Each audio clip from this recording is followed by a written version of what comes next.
Olá! Nessa nossa conversa de hoje, a gente vai mergulhar fundo numa característica muito, mas muito fundamental do nosso cérebro. Essa mania de ver intenção e propósito em tudo, mesmo onde muitas vezes não existe nada disso. E olha, essa é uma tendência que moldou histórias, religiões e até o jeito como a gente encara nossos próprios sucessos e fracassos. Já parou para pensar nisso? Porque nós, seres humanos, temos essa inclinação tão forte para explicar eventos que são totalmente aleatórios, tipo uma tempestade, um problema pessoal, como se fossem ações de um ser consciente. Diante de algo que a gente não entende, a nossa primeira pergunta quase sempre é quem fez isso, e não como isso aconteceu. É exatamente essa questão que a gente vai tentar desvendar aqui.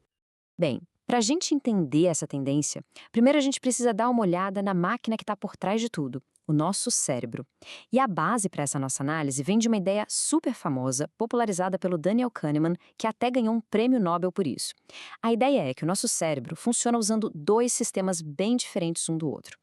E para explicar isso, a fonte que a gente está usando traz uma metáfora que é simplesmente genial. Pensa assim. O sistema 1 é o herói impulsivo da história, sabe? Rápido, intuitivo, aquele que tem sempre uma solução na ponta da língua. Já o sistema 2 é a equipe de apoio. É o pessoal que fica nos bastidores, os analistas cuidadosos que verificam os fatos, que pensam nas consequências e que dão aquele toque no herói, tipo, ei, calma, não age por impulso. O herói é quem leva a fama, mas é a equipe de apoio que faz todo o trabalho pesado e que exige concentração. E o ponto crucial é esse aqui. O sistema 1 é o nosso piloto automático. É ele que governa a maior parte do nosso dia a dia e a gente nem percebe. Ele é reativo, super eficiente em economizar energia e é nele que moram as nossas intuições, nossos preconceitos, nossas crenças. É a nossa resposta rápida e instintiva para quase tudo. Certo. Agora que a gente já entendeu como funciona esse sistema 1, vamos conectar ele a uma das suas ferramentas mais antigas e poderosas.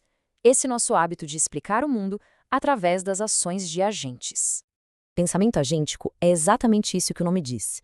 É um atalho mental que o nosso sistema 1, o nosso herói interno, adora usar para dar algum sentido a um mundo que é complexo e muitas vezes bem caótico.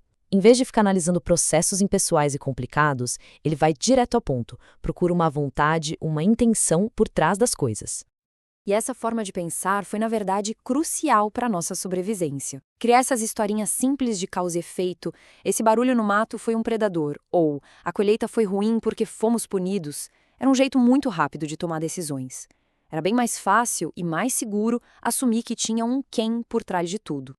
E se a gente quiser ver esse pensamento agêntico na sua forma mais, digamos, elaborada, a gente pode olhar para os textos antigos. A Bíblia, por exemplo, é um estudo de caso fascinante, de uma visão de mundo construída inteiramente sobre a ideia de agentes. A história de Jó é o exemplo perfeito disso. A gente tem um homem justo que passa por um sofrimento que é inimaginável. Só que esse sofrimento não é explicado como uma série de acidentes, de má sorte. Pelo contrário, ele é todo enquadrado como um teste, uma disputa cósmica que foi orquestrada por dois agentes muito poderosos, Deus e Satanás.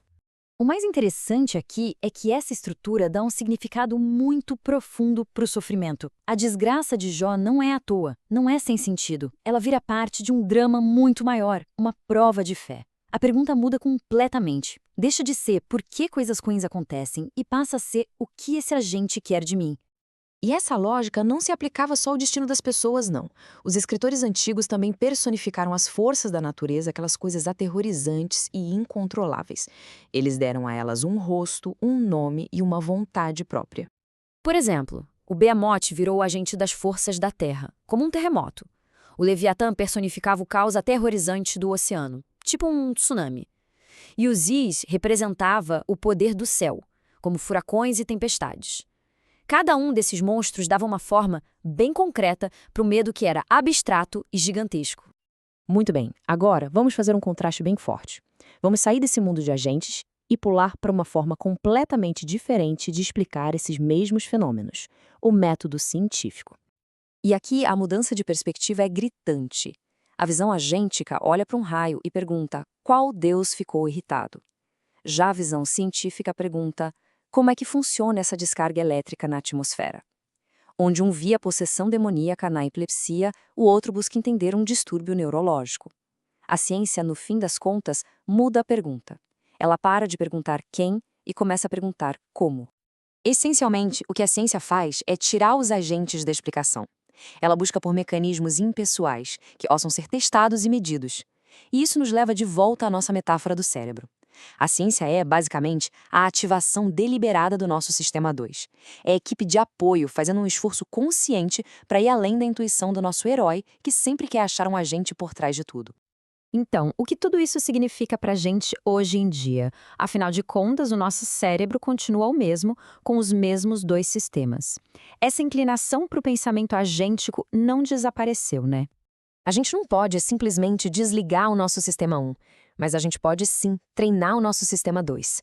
E isso começa com um primeiro passo: reconhecer que a gente tem essa tendência. Depois, é preciso engajar conscientemente o pensamento crítico e questionar as nossas reações imediatas. E, talvez o mais importante, buscar ativamente novas informações, outras perspectivas. É isso que fortalece a nossa mente analítica. A fonte que a gente analisou faz uma analogia muito poderosa. Treinar o sistema 2 é um pouco como desaprender um preconceito. Não adianta só decidir não ser preconceituoso. É preciso um esforço ativo, consciente, de se expor a informações e experiências que desafiem aqueles estereótipos que vêm automáticos do sistema 1. É uma habilidade prática que pode ser desenvolvida. E isso tudo nos leva a uma reflexão final. Se a gente pensar no mercado de ações, nas teorias da conspiração, num diagnóstico médico, num problema no trabalho, a pergunta que fica é: onde é que, hoje em dia, o nosso herói interno, o nosso sistema 1, ainda está criando agentes para explicar o caos nas nossas vidas?